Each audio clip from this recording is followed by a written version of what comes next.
Welcome to those of you who are out there in the Betaverse on LinkedIn, YouTube on Niels's channel, BetaCodex Network, and my channel.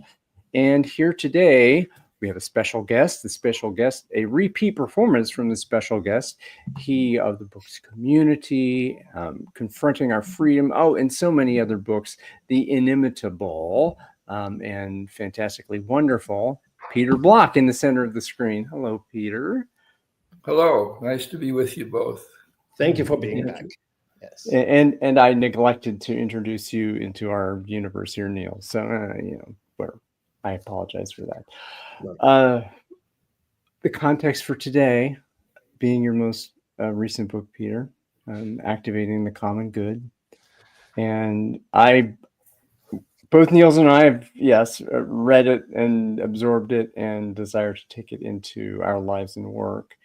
And in our pre-show, Niels had a nice invitation for you to go into the origins and maybe launch us into where the book is right now. So, Niels, would you like to prompt our guest or just go for it? Yes, of course, that is totally unnecessary with Peter, I think, but I will do so nevertheless, and maybe explain, Ryan, why we invited Peter Block back, which usually we wouldn't do.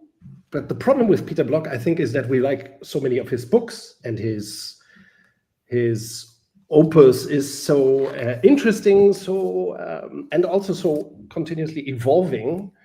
He is like this kind of pop artist who, every album sounds different than the one before.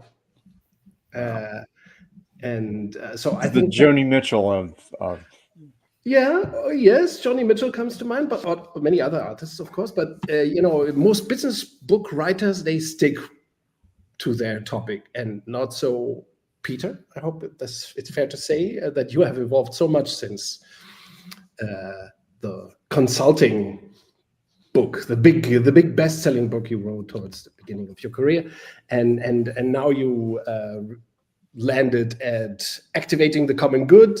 And I think there was a prequel to it, which I finally got as well, Another Kingdom, together with two co-authors. We mentioned this book in the last session with you, authored together with Walter Brueggemann and John McKnight. And of course, there was also Confronting Our Freedom, and I think another prequel to the last book is Community. So yeah, I think you're now, I mentioned this before we started this show, I think now you have rightfully earned the title of social philosopher, Peter. So why? How did you get there? Why? How do the dots connect for you? Why did you have to write this book? I think that would be hopefully a good starting point for us. That's a good question. Why do you have to write a book? Nobody would do it for fun. And I thank you for having me back. Give me another chance. You always are asking yourself, what's the point of your life? What can you touch that might make a difference? What are you good at? That's the hardest question of all. And I just, at some point, decided that maybe writing was what I should be doing, at least at this stage of my life. Historically, every 5 or 6, 7 years. And I've never written a book with the thought of writing a book. I've always had some publisher come and hear me give a talk, or Peter. And so Steve Piersani was after me for years to write another book. And I would always say, as soon as I have a thought, I'll write another book. Okay. So was this somebody at Barrett Kohler? This is Barrett Kohler, Steve, and then Wiley and Zach are my other publisher. Yes. So I'm lucky that way. But I don't know. You write as an outlet for your frustration, and you write to get things off your damn mind. So please. And so I decided to write this book because I was so frustrated with how futile the transformation efforts are in our communities. And I just felt that what we represent, the three of us and probably most people listening to this, is a way of being together that's still rare and exceptional. And I said, okay, why don't you talk about what it would look like if our protocols, our way of connecting was normal, socialized, normalized, and make it simple enough so it's almost like a guide. It's not really a book. Mm-hmm. I've never been burdened with proof or evidence. Mm-hmm. And so I just felt it's time we treat the common good as if it's the point, and the market economy as if it's an interesting side venture, as it once was Saturday morning at the market. And that's what really drove me. And then say, well, maybe our way of being together, your beta way of being together, should no longer be doomed to retreats, consultative projects, special events. Mm-hmm. Make this an everyday way of being, especially among the people that want to change the world. Mm-hmm. And even the world of social change, I remember going to a conference of 200 people on poverty, ending poverty in Cincinnati. We must end it now. And I left it with Monica, Sister Monica. I said, aren't you part of the Sisters of the Poor? And she said, yes, I am. I said, why did you choose that as a life work when we're trying to get rid of it in the meeting we just went to? And she says, because I knew I would be cared for no matter what. When I joined this community of sisters, I knew I would be cared for. And that made me realize that something in our thinking isn't working. And then the other thing I realized was with 250 people who cared deeply about ending poverty, and none of us talked to each other. We were talked to, we were, lectured, spoken to, questions, motivated, inspired, talk about the problem. And I realized the futility of that. And it was almost a disservice because it made me think I was doing something. And all I was doing was being an audience and consuming information about what's wrong.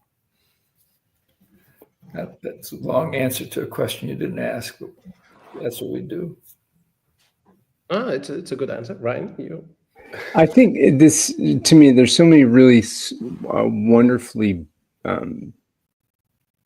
not simple but just clear philosophies of how you do your work, and this, you just touched on one of them. This is about the difference between purchasing a solution and producing a solution, or consuming versus creating, in that shift of, oh, I need the social services to fix me. I'm not good enough. I'm poor. Please give me something, or the paternal influence of saying, you need my help. And I wonder if part of that frustration that you were feeling in that convening, that was kind of in your heart, like, why are we depending on those folks? And that's a curiosity of mine. Does that resonate with you? Beautifully spoken, perfectly. Am I here to and see if people tell you, if people have an incentive to focus on what you need to do to be better, you begin to think they're right. And so if you tell me, Peter, you really need to stop interrupting people, come on. Peter, you really need to make eye contact or look up when oh my God, I need to be fixed. And as soon as I need to be fixed, then I become exactly what you said, right? I become a consumer, a user. And our work is us to become producers. So instead of the market economy, which says that unless something has value, there's a quote I just read in this book. And am I allowed to quote from my own book? Please do. This is Jonathan Rowe. At least it's not me. He says, though the commons is everywhere, it is little noticed. And I would say, even though people like us are everywhere, we are little noticed. Okay? And for economists, it's a kind of mass that awaits the vivifying hand of the market to attain life. Our work in change in beta world is never going to be on a massive scale. And so we have to wait for the market to attain them. Forests are worthless until they become timber. Just as quiet is worthless until it becomes advertising. And I just felt that's the market. That's the message of the market economy. Unless you have scale, that's what I tried to be gentle in calling it the business perspective in the book. I didn't want to be unkind because this has nothing to do with the people who are doing it. I'm not looking for their transformation. I'm looking for our shift in thinking. Yes. Our Yes. audience in that poverty conference, we're the ones who have to shift our thinking, not the people who are running. Finish the sentence any way you want. It's not the corner office. The corner office has one job, which is to manage the news. And so to me, that's kind of what struck me about what the power is. How do we become producers, right? Like you said. And you talk, the name for it is called a creative economy instead of a market economy. And again, so many different ways that you're inviting. What does it mean to be? I saw this term today. This a creator capitalist, not a knowledge worker, but a creator capitalist. And there's a lot of activism that says, "Oh, capitalism is dead. Capitalism is horrible," and it is, "Oh, that is bad."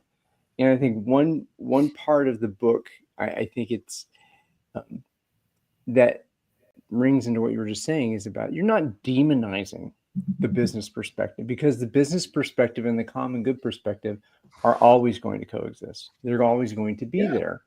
And which of those narratives is more useful and more useful for the, again, this is your language, I'm stealing it from you directly, but what's the possibility that if we seek the common good, that's a possibility that is so much richer for our we can well-being. live into, and you know, there's nothing wrong with the business perspective. Just there's nothing wrong with my Uncle Gene.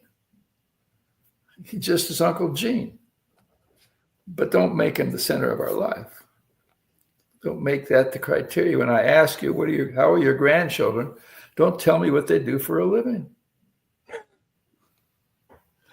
And I have one friend, a partner for years. How's your son? He says, "Oh, he's a vice president." I know his son. He's a beautiful human being. He's a jerk all at the same time. So I think what you said, Brian, is very precise. Take it for what it is, but don't make it the point. It's not. This is, and you said exactly. This is from you hit right my daily journaling the other day. Was that it is not what you are, right? Going in the world. Oh, what you are this thing. You know, Niels, you're this author, consultant, management, philosopher, and Peter, you are an author, and Ryan, you're God knows what you are, but it's more important to say who you are. Who am I, and who do I wish to be? Yeah, exactly. Yeah. It puts a label and that's what you do. Box. Exactly. And, which what you do brings us to the first word in the title of the book, doesn't it? Yeah, exactly. Activating and activism. So, and there's a distinction you make between what kind of activism are we talking about. We're not necessarily, there's citizen activism that you do, political activism for a cause that is still needed, because but also there's what is missing. This, you call it the relational activism. And I would love for you to speak to what relational activism is and how that arose within you. You wish to write about it. Thank you for asking the question. That makes the point. The essence of traditional activism, and I participate. We went down to the park on a Saturday at 10 o'clock, and 10,000 people were together. but we're all talking about someone else's transformation.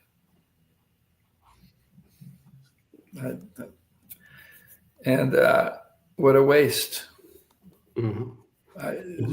And I had a arrogant impulse. I walked behind the stage and the people were talking, the crowd's all out there. And I thought, I wonder how they would feel if I walked up, took the microphone and broke them into small groups of 3 with people they knew the least and had a conversation about why was it important for you to be. And then my wife was with me. I thought, now the price is too high. So, and relational activism came to me. Connie O'Connor runs a Cincinnati nature center. And they have all these people, and they love going to the nature center. But when it comes to the environment in their own neighborhoods, they're silent. And she said, we thought if kids, we've been doing this for 40 years here, and we thought if we get kids loving nature soon enough in life, they would take it into the world with them. They don't. They use it as a retreat. And I thought that's a great metaphor for our profession. Let's do a retreat, let's do a team building, let's do a special project, let's have a task force, all peripheral. And so relational activism, to me, she said that we want to do that with these nature center, but it means that we connect people who care about an issue with each other, and we're no longer waiting for someone else's transformation. Mm-hmm. Traditional activism is thinking legislation will do it. Policy will do it. A change in leadership will do it. Mm-hmm. We're in this crisis in the moment in my country about the leadership, and have the opinion you want, but it wasn't going that well before he came along. And so let's just take our attention. High control leaders would lose their power if we stop giving them attention. So relational activism, let's pay attention to our peers, my neighbors, and we know how to connect them quickly. You guys do, we all do, Beta does. And that's what the book's about. Let's become an activist, but let's do it. And just what you said, Ryan, let's do it as producers of the future instead of consumers of the future. And a creative economy means household management. That's what the word means. Now we've taken it as a context for our whole culture. So a creative economy means that we will decide together where I live how we want to produce our well-being, including our markets, including our food, including our exchanges, including our schools, including our coffee shops and restaurants and malls. But let's the 3 of us decide for this hour the world we want to create. And the problem is it's so rare, it's hard to describe, but we know how to do it. People watching this broadcast all are doing it in their lives, or they wouldn't be drawn to this subject matter. It's just that I allow myself to be a human interest story. Isn't that cute? Oh yeah, I went. It was awesome. We had a great weekend. Now let's get back to work. You're inviting the fields of study where these things happen too. The human interest story has to do with the journalism in our communities. And what's the story that you tell first? And what's the story that you want to have remembered? And what does it serve? The business perspective. And the common good story is at the end. It's an externalized interest. And when businesses impact the environment, they call it externalized costs. So the business doesn't pay for the air it pollutes. Well, we participate in that in the same way. And we consider the commons an externalized focus of attention. And you're right. And so what we decide is news is a huge conversation. Which is a chapter in the book, by the way, on you dedicate a little chapter in the book to journalism as well. Yes. How it works, how it could work different in a common goods perspective or with a common goods mindset. By the way, can just to relate the thing back to the book for a moment, and then we can go anywhere again, just so that anybody who listens into this gets an idea of the book as well. And I think you both beautifully distinguish the business or commercial mindset on one side and the common goods mindset on the other. And what you say in the book, I think, is that we have way overstretched the business or commercial mindset and are trying to solve problems with that kind of thinking that cannot be solved with, that can only be solved with the common goods mindset. And in fact, that this common goods mindset should be first fiddle, so to speak. And that's the point. Yes, it's not the only point. Yes, and to me, the school symbolizes that. Mm-hmm. As soon as I go to school, what's the first thing they do? They put me in competition with my peers. Mm-hmm. Yes. And they anyway, keep going. Yes, I think education, health doesn't matter. The hospital. Journalism is another thing. Journalism, the buildings we design, the architecture. Yes, and we cannot solve our current problems with the commercial or business mindset that we have learned to prioritize in a way, and we are unlearning the other thing. And if we care about economic and social justice, the business perspective won't get us there. Mm-hmm. Period. Yes. And in a way, I think you just put it beautifully. MAGA and Trumpism is a likely outcome of that. It's just a variation. Yeah, decades of overstretching. That's why the conversation that the news declares essential, right, left, doesn't take us anywhere. Yes. Because you call yourself, paint yourself whatever color you like, red, you like blue. I don't know what the colors are in Germany, okay? But that conversation doesn't go anywhere. It argues over things that aren't under our control. Yes. By the way, your book, like, for example, reading a book by Timothy Snyder or Mariana Mazzucato, it gave me the creeps a little bit, I must admit. As a German or European also, I kind of, I felt I lived in the United States for 5 years. So what did you feel? What did you feel as a German? What were the creeps about? I think the United States as a country, of course, that would deserve differentiation because the United States is not just one thing, but overall, I think United States have gone too far and way farther than what we have done so far. And of course, in Germany, there's a trend towards... and we give them enormous attention. See? Exact. And yes. It's 25%. We say, wow, no, it's 25%. Same with my family. 25% of my family's nutcases. So what? And I really think, I do think that that's why I'm looking for a third way. Is another way to put it. These books are about a third way. Mm-hmm. And then the third way is where we give our attention. That's the beauty of your producing this show, is you're trying to give people another place to put their attention. Yes. And because that's the only thing I really control is what I give attention to. Everything else is complicated. You talk about another thing that we can give attention to, which is the appropriate words and language. I love that about your book, by the way. It seems very simple. The language is pretty simple. And that's not meant as an insult, much the opposite. I think the language is very down to earth, and still you use beautiful language and explain the words. For example, how to get away from the term, from words like poverty. Exactly. Those are just fantastic. I learned a lot of that from Werner Erhard.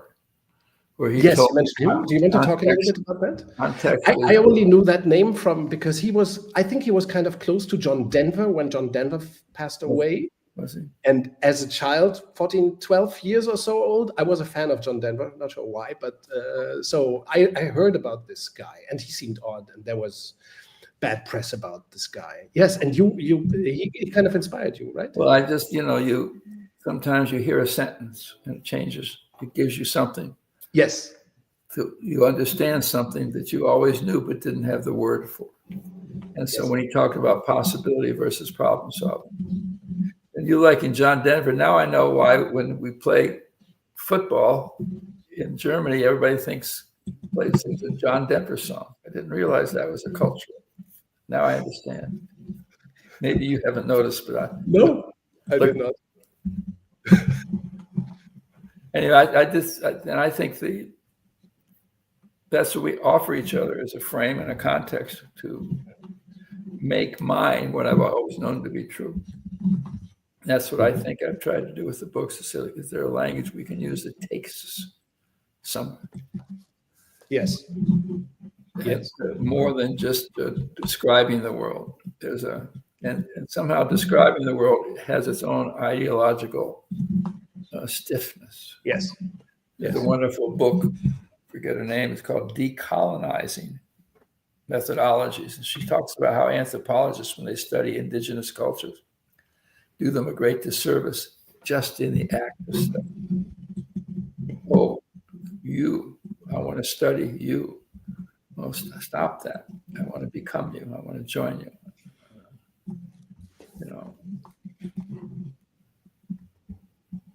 Okay. Yes. Yes. Ryan? It brings a little quote here. I have to share it on the screen because you're talking about language, you're talking about words, and from the book that the worksheet that came from a small group work about in community that came before community was this quote: the first word of the book. The person who first hurled a word founded civilization. Got it. It's from a secret book. Okay.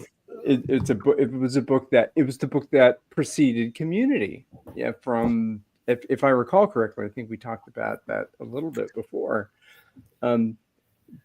We talk about ideas. The ideas are important. Ideas matter. They're the delivery system, and that's where it begins. And so, how you name something. Yes. I spent 2 years on calls with Warner Earhart he said, "What do you want to talk about, Peter?" I said, "I want to talk about poverty. I want to end it." And he said, "Oh," and so then he went on and on. It was going to be a book, but I don't know if it ever will be.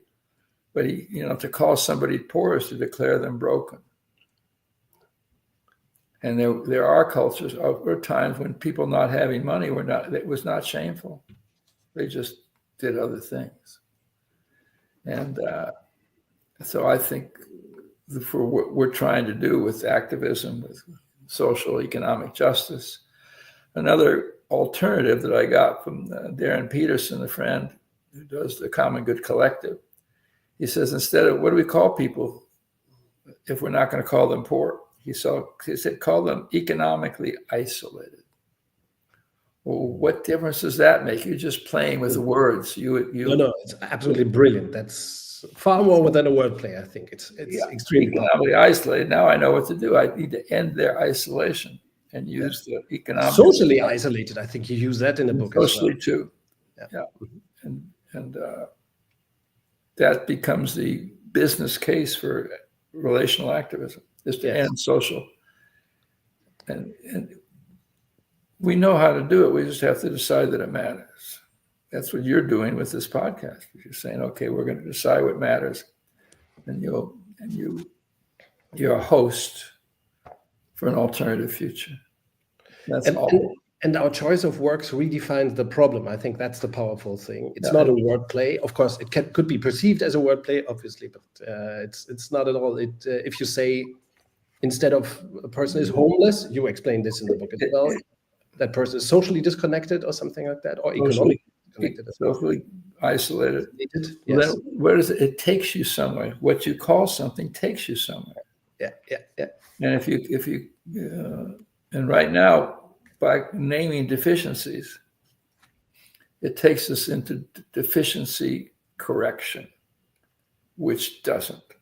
Which is an industry, a commercial industry all by itself. You explain that in the book beautifully as well. Yes.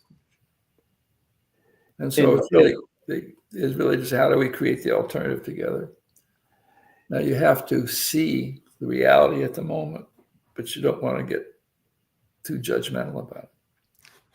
You balance that very well, by the way. In the book, you do not just hold up the finger and point at everything. I did, but I took it out before I published it. You had a good editor.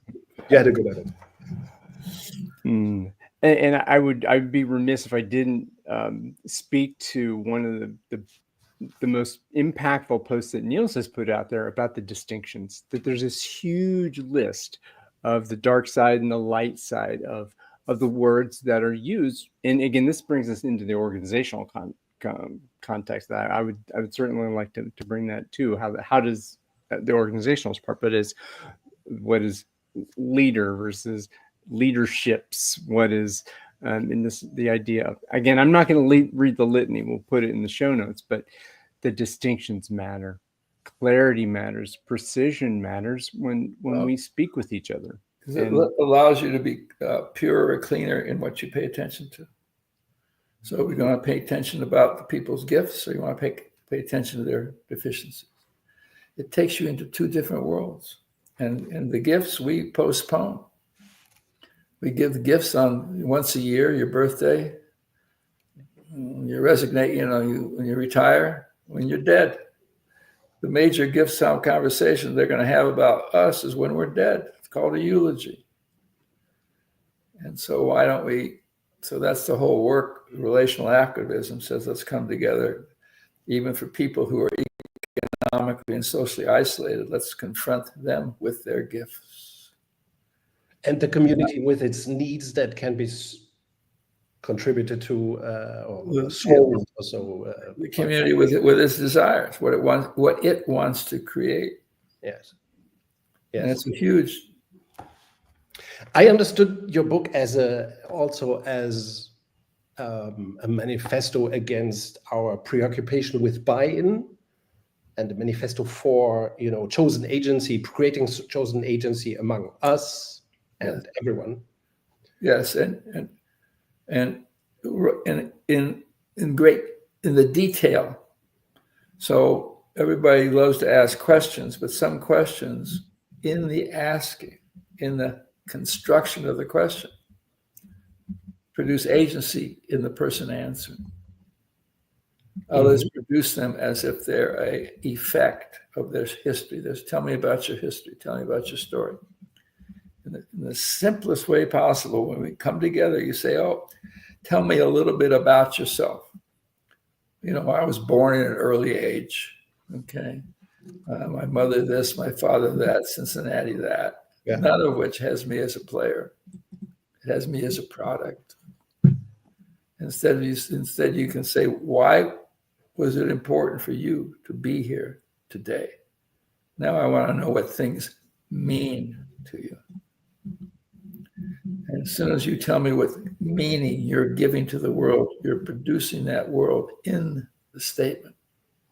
And then we can take every step and say, how do we have a conversation with each other that produces something in the world that wasn't there?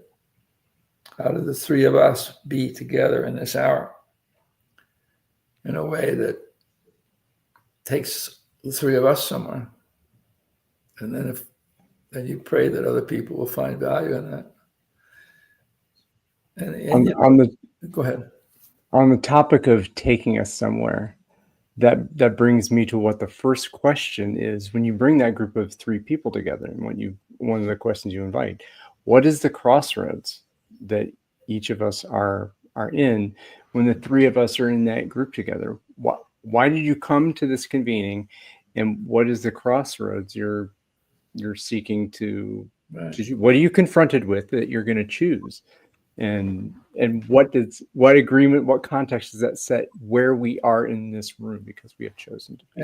And when I went to that conference on poverty, I could have sat with three people I did not know before I went there, the fact is we were in a room and poverty was a subject. So that already screened out. Okay. I could have said, what's the crossroads you're at this stage of your concern about poverty? What's the crossroads? And then I treat you as if you have a choice. I don't waste my time talking about what those people should be doing. Should they be doing it? Yeah. Do they irritate me? Yes. But why? That conversation deepens my helplessness and makes me easier to control. You know, my helplessness is waiting for a strong leader. But you're right. And so, and over time, you find the questions that work in the world that you inhabit. I found that what's the crossroads you're at? One of the most intimacy creating questions. Which, by the way, you are detailing in the book as well. You call them the 7 conversations, I think. Yeah, right? 6 conversations. Yeah. 6 conversations. Yes, yes. I'm waiting for you for the 7th. Thank you for the invitation. I will think about it. Yes, so you are. There's a series of videos that you produced about this as well, which are. And each conversation brings us closer. Each conversation hinges on our vulnerability. You say, well, what about the gifts conversation? Isn't that our strength? It's not about your strength. It's about you naming the gifts that you are. In the act of naming the gift you are, I'm extremely uneasy in doing that. Not because I'm shy, it's because it creates accountability in me. It's very personal and it's about accountability. Do I want to take on this responsibility for me and for others, right? That's the content of that, right? Yeah. Mm-hmm.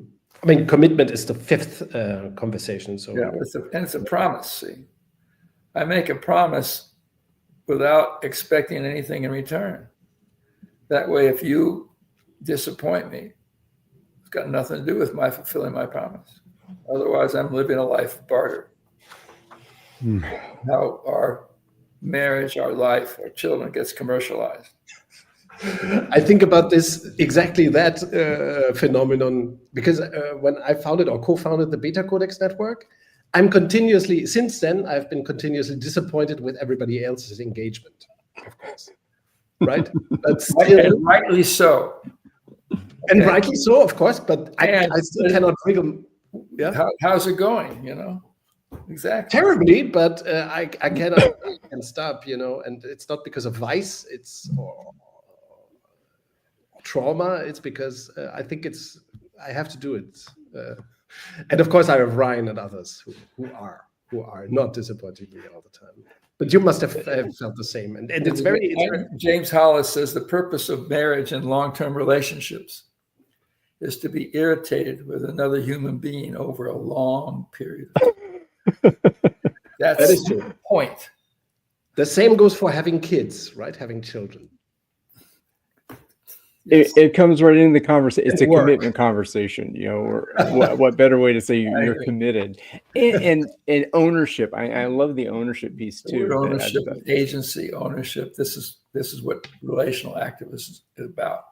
And what I choose now, do I want things to change? Do I want legislation? Yes, but I want to do it in the process where that becomes a result of us having been together. We don't come together for the purpose of that. And again, I'm so grateful that you value these ideas. Quite honestly, I'm trying to connect with them as well because I see that you have. I'm not sure if Ryan identifies with this, but for me, the BetaCodex is about organizations first and foremost.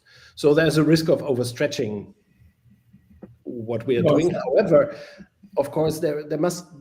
I'm always looking out for the parallels in society at large. You know, of course, Beta connects to democracy and to our society. However, we do not see Beta principles so much fulfilled in societies. And your book offers it offers so many perspectives of how Beta our societies could be in our language, you know, or in our mutual language that we have chosen now.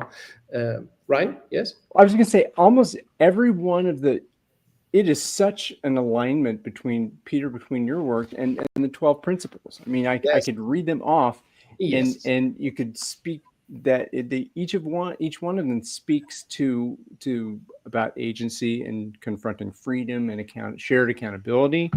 And just the one that sparked for me now was about this idea of mono-maximization versus all-around success. And I struggled with that one. I had no idea what that meant. But after a while, I kind of got into it. What that means, this mono-maximization, is the business perspective. Mm-hmm. It is scale, it is speed, it is stock price, it is all those things. And that's one perspective. And that's a viable perspective for a business. You need profitability to survive. But all-around success means honoring the people who are creating that financial thriving, honoring the ecology of the planet at the same time, not being mono-maximized and optimized for one particular thing, being aware and cognizant of a whole system, and that those elements interact. And it is the interaction and the relationship between those elements that is critical to observe. And this is systems thinking. This is all of it. If one takes the time, to read through this book, to read the white papers and all of that stuff, it'll begin to sink in, and you'll understand that these ideas are the ideas that are fit for humanity. Well, they are about well-being. And you offer them so that each of us can customize for our own use. Otherwise, they become an ideology. And that's a mono-maximization in the linguistic world. It's called an ideology. And you can get very specific about the alternative. Just take debt, take usury. And so there was a time when people felt that usury was a problem. And now we've let go of that idea. And so what we're doing is trying to create different debt structures for legacy neighborhoods in Cincinnati. Because if your low-income people pay the most for debt, it's backwards. The rich people should pay the most for debt because they can afford it. And so, it's not only in the large sense, but also Niels, you said that, we've chosen the organization you needed a venue. That was never your point. That is true. It was not the point. I know, but I went there too, because I needed to make a living. And so the first 30 years of my career was focused organizational life. Yes. But, it doesn't matter where you are. It's never the point. It's just the place where you happen to be. And so, of course, you see your beta world is wherever you decide to plant yourself, or whenever people will take from what you're doing, they'll bring it where they want to go. Yes, and it's also the question,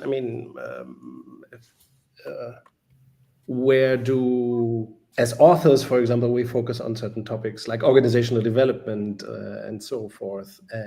But then after a while, of course, we have to look beyond that and look at what's the philosophy behind what we are preaching, or what we want to see emerging, and articulate that. And I think that's what you do, because we know how to type. And you're a good typist. You produce a lot of words. Yeah, I type and I talk. Leave me alone. But the world will invite you where you want to go. You don't have to decide what's next. You say, well, what's talking to me? And then you go there. I think you are too humble, though. I sense that I am too humble. As a person, but if you say that you are a typist, typer, or a writer, you want to interfere. You want to mess things up. I do. I'm angry at the same time. We had this like being a cook versus a chef. Well, no, yeah. I'm trying to commercialize humility. Successfully so, yes. And this brings me back to a thing that you said before the last show that we recorded together. You made this comparison between Peter Drucker and W. Edwards Deming, and you said that Deming's work seemed more progressive than Drucker's, right? I just liked it better. Yes, and I think it connected with you stronger. It connects with me stronger as well. And afterwards, I reflected hard about, okay, what's the difference? I discussed this with Silke, and she immediately kind of connected with what the main difference probably between the two is, and why you and I, for example, connect probably stronger with Deming. It's that Deming dared to be a consultant, really, and to engage in the situation with clients. He really was an obnoxious consultant, to his clients. He was very an activist. Yeah, he was a relational activist. He made exactly, and that's what one doesn't have to make. See, there's no accountability consulting. That's why I loved it. I made a mistake. They just didn't call back. I didn't look at the phone and say, nobody's calling. No, you just try not to look at the phone. Whereas if you're a citizen, Deming gave his life to the Japanese economy. He put himself on the line there. Amazing. He had to go to Japan to do that. Yes. Amazing.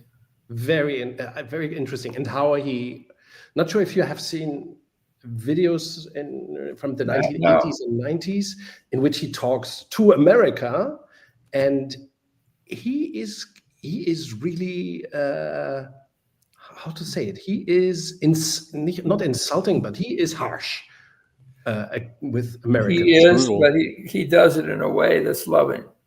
It is humorous, of course, if you can see it, but it is like the last thing we should export is management methodology. That's what he said about it. To a friendly country, we should never export management. So he was very adamant, and I feel the same in a way from your work. It's very, very, it's crystal clear in a way, Yeah, and it shows that you want to intervene. You feel you are. I found out halfway through my career that I could write. Yes. And it took me 4 books to trust that. Mm-hmm.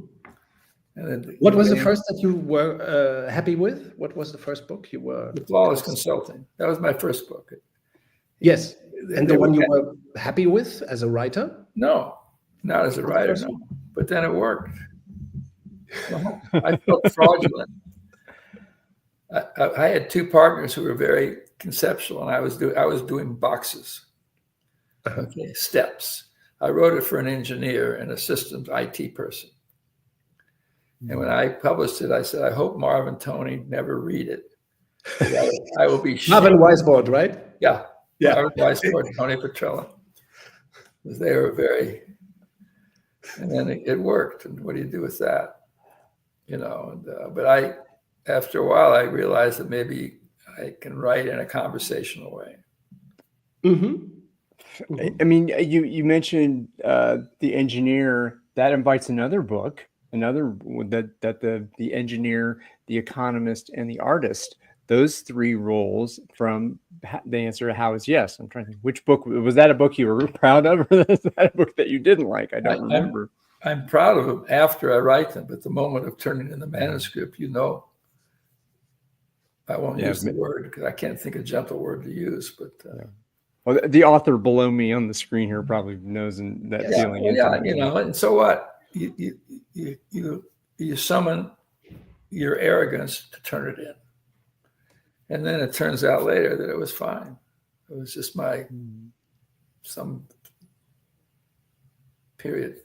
Exactly. It's not. I want to hop in here for a moment. We are at 10 till the hour, and that's kind of a checkpoint. What is it that either of you wish to bring to this convening today that you've not yet had the chance to do? And you too, Ryan. What's unspoken that we want to? Thank you for asking that question.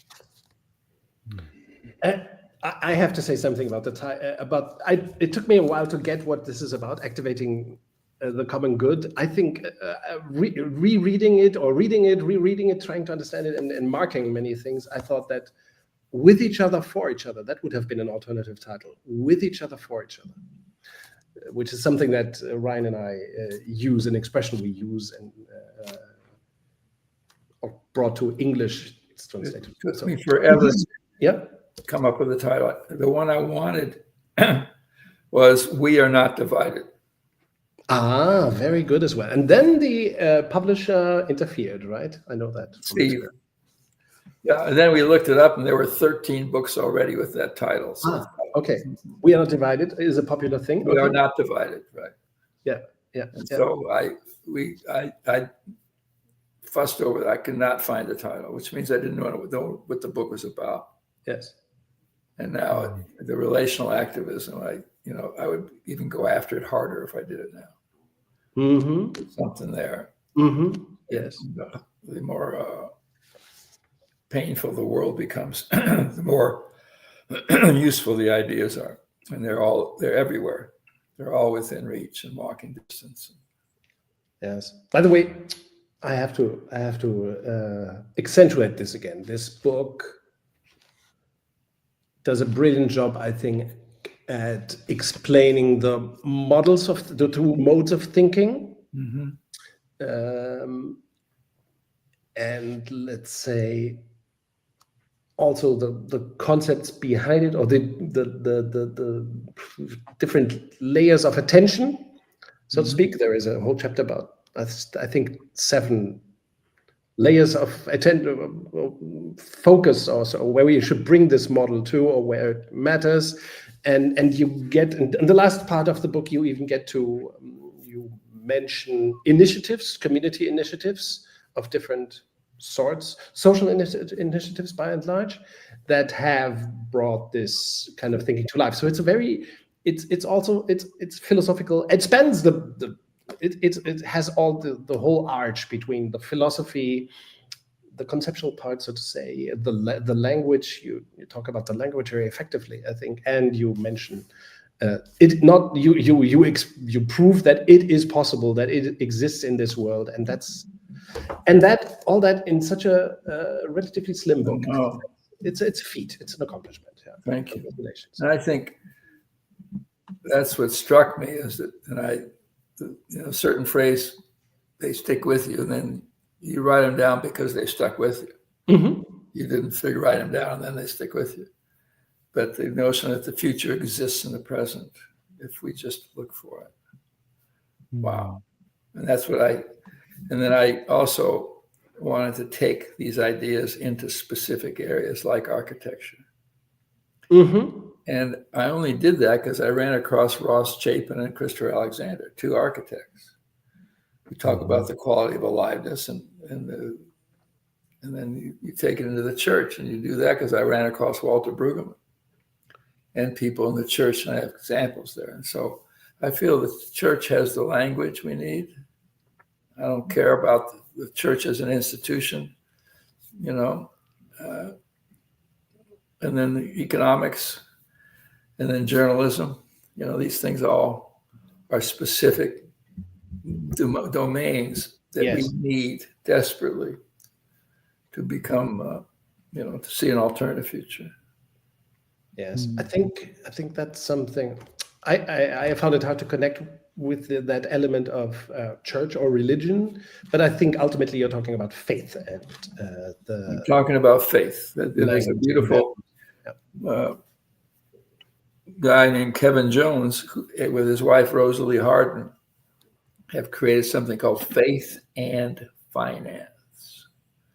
Mm-hmm. And they have examples, and they hold conferences all over the US about where those two need each other. Wow. Mm-hmm. Ah, interesting. Okay. The word faith, theology, religion, and church have been commercialized, unfortunately. Mm-hmm. Yes, in many ways. We do actually have a comment here, Peter. If you have a moment to, I do. I'd love a comment. All right, so it's kind of, there we go. And he has three parts. Yes. Profit on the expense, the conflict between profit on the expense of people, underpaid, not fairly treated, and second, with each other and for each other, which we just mentioned. Yes. Mm-hmm. Those are. Oh. White Stevens, we live in a world where business model one is considered as a possibility. It's exactly the topic of the book, right? It's the topic of the context. And Edgar, thank you for writing this. Which means you're a dangerous person because you're going public and somebody else will read this and you'll be in trouble. Call one of these two guys if you need help. Okay. Exactly. But I think what happens is as you become successful, you maybe start, for everybody, with everybody. Then the world starts to scream at you, larger, larger, more. And you have to be very conscious to put people first. And even though we know that putting people first is profitable, the call, the siren of scale is so intense and so controlled by the journalism, by the business community, that it's hard to ignore. And great point, Edgar. Thank you so much. And there's no answer to it. You can't make one wrong and the other, but you can choose where you want to give your life and your attention and be the voice. And Edgar, you already started to do that. You're out now, so you're busy. I'm sure you are busy. Thank you. Thank you. Thank you for the comment, Edgar. Ryan, do you want to add something as well? Well, I was actually going to say the four fields you talked about. I was going to say, we want to make sure we articulate those. You did exactly that. And I think the other piece I would add, just as going forward, is that what we do here in the BetaCodex, in the consulting the beta consultants in the world, it's this fifth perspective that we talk about. What's the organizational perspective, and that bridge between the four fields that are so important, and what are the organizations, how do organizations embody the common good in those four fields, right? What is decentralization, federalization, democratization in the fields of architecture, journalism, and religious or associational life, which I would also say in the neighborhood. And that if the shift from the command and control paternalist alpha frame that we've been with since enclosure moves toward the common good frame, and the organizations we seek to intervene with embodies those principles and the laws in those fields, I think that's work worth doing. That's work that matters. And you can have both. See, before, like you say, enclosure is a nice marker, okay, where the public land becomes private. They had a notion of jubilee. This is where the faith world is so useful, because they have ideas that have lasted for years, where every 7 years you forgive the debts of the poor.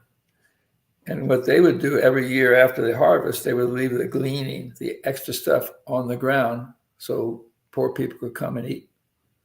And so I could harvest the crop and distribute the wealth, the surplus, at the same time. And so we have those ready for us. And we did a Jubilee conference here in Cincinnati. And I really think you can get very concrete, even as organizations. What do you do with debt? How do you have access to finance? One of the examples in the book is this notion of dividend housing, where you take low-income people, and if they care for the place, they save the landlord enough money that they can either be paid $5,000 at the end of 5 years, or we're creating models now where they can buy their unit through their own sweat equity. So you don't need a rich friend or a rich family to start your own business. You can find structures. And this is what we're trying to do with the corporations, is to say you're giving millions of dollars to the community now. Why don't we find a way for your generosity to increase people's capacity to end their social and economic isolation. And the generosity is real. That's why I don't want to. It's just that it takes the form of charity, which is a colonial mindset. Mm-hmm. Mm-hmm. So I think, it's fun. You can take these ideas wherever you want to go, and that's what you do with your BetaCodex world. Yes, we don't care what you're up to. Yes. What we are both saying is these ideas already exist in practice, or these concepts and this thinking already exists. It is not new. It is just too rare. It should be less rare. It's ignored. It's ignored, yes, and we're ignored. Shift our attention. I had a guy, David Cayley, once told me, I asked him to get involved with something with John McKnight and I. He said, "Nah, I don't want to." I said, "Why not?" He says, you guys are well honored, but you're ignored." And I thought, that captures it. Honored and ignored. So let's do something about that. Like so many other people, like Mary Parker Follett, who I studied a little bit, of course, and even W. Edwards Deming, I think, is in that zone. Everybody kind of heard his name, but in business schools, it's like the odd opinion, the minority report that he represents, right?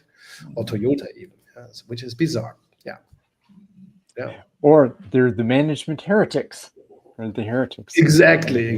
As yes. Call out to our buddy Art Kleiner, who may become heresy was punishable by death in the Catholic Church until 1908. And when the Gutenberg Bible was printed, the church bought that, made it a bestseller because they didn't want lay people to read it. So that's no small thing. It's quite enough. That's part of it. We call a heretic. It's a real thing. Yes. Or we also talked. One of the first guests we talked about in this series, Todd Bridgman. His area of study is called critical management studies, and it's got kind of this tiny box, And it should be mainstream, but it isn't. Or Maria Montessori in Germany, we still call it alternative didactics or alternative pedagogy, or alternative medicine. Pedagogy. And I think here, and one of the things I love about this is giving voice. I think people have said, I know Dave Furon said it. I think Ron Purser said it when we had him on. I think maybe even Bill Pasmore, the folks that we've had. It's about being on the fringe, not being excluded and being pushed out there. That I think what I feel like, Niels, I feel like what we're doing is we're helping to speak to the fringe. That the fringe is not the fringe, really. The fringe is welcoming the fringe into a new stranger. Yeah. Fantastic. Good. We should have come to an end. Here's still a statement by Diogo Cordeiro. That sounds like a Brazilian or Portuguese name. That's a question. Do we leave it like a statement here? Yeah, common good workers still compete between themselves for funding. Yes. I love it. Great point. Very good point. Just because we have noble names doesn't mean we're operating in a noble way. And you're right. We've got to stop the competition for funding. The whole charity, this whole world, a book called Toxic Charity or Decolonizing Philanthropy. And I agree that I don't want to have to choose between individual focus and the common good focus. I think they need each other desperately. Mm-hmm. I just don't want to be satisfied. I was asked to be part of an installation of a pastor in a church in Cincinnati Sunday before last. And everybody's up in the very structure. They're on the pulpit speaking, and behind them is the altar, and behind them is the stained glass pictures of religious things and a vaulted ceiling. And so I was given 8 minutes to break them into small groups. Okay. And so it was fun. So I got to stand in the middle of the room off the pulpit. And it was a nice 8 minutes, and they knew what they were getting. But I just thought, even in the midst of, there's always a space where the individual and the collective can both be honored. Yes. And of course, we cannot feel ourselves without being connected either. So yeah, beautiful point to end with, right? Thank Thank you you. very much for your time. Yes. Right? Thank you for the precious gift of your time and attention. I am already grieving the loss of our departure.